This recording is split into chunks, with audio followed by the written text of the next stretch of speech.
উনি আপনাদের সামনে মূল্যবান বক্তব্য রাখবেন।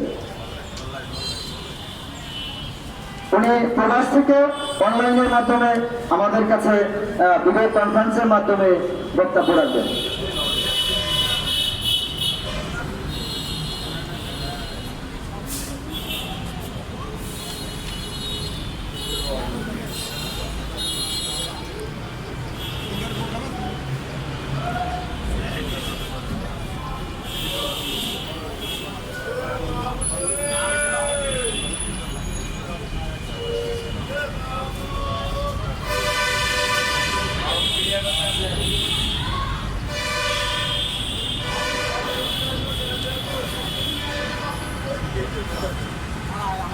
প্রিয় সাংবাদিক ভাইরা, প্রিয় দেশবাসী, আমরা জানি প্রবাসীদের জন্য সবাই মায়া কান্না দেখায়, কিন্তু প্রবাসীদের যে কষ্টগুলো এগুলো শুধু আমরা অনুভব করি, কিন্তু বাস্তবে আমরা বাস্তবায়ন করার চেষ্টা করি না।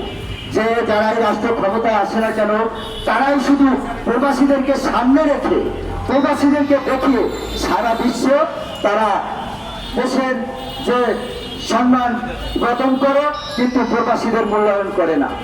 আজ আমরা চাই যাতে প্রবাসের মাটিতে আমার কোনো ভাই যদি মৃত্যুবরণ করে দ্রুত তার লাশ যেন দেশে এসে পৌঁছায়, এটাও সরকারকে নিশ্চিত করতে হবে। এবং এবার আপনাদের সামনে মূল্যবান বক্তব্য রাখবেন আমাদের প্রধান অতিথি